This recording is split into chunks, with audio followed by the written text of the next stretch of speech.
In this video, I'm going to share to you on how you can rotate text in Microsoft Excel. So let's get started. So open your Excel sheet. I have prepared this example for you. Now let me just quickly,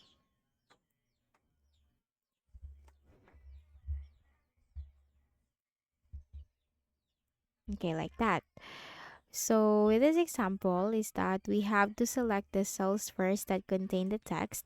So how can we do that? We just need to simply drag our cursor and select the text that contain or select the cells that contain the text. Then click on the Home tab, and here you have the option Orientation. Rotate your text diagonally or vertically. Click on this drop down arrow, and you have here angle counterclockwise, angle clockwise, vertical text, rotate text up, rotate text down. So it's up to you how you can rotate it. You can have this rotate text down, okay?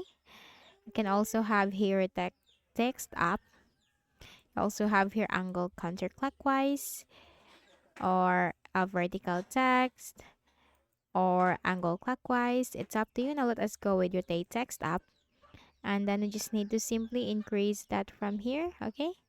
And that's it. So I hope this video helped you. Kindly please do not forget to hit the like button and subscribe to this YouTube channel for more tutorials like this. Thank you for watching.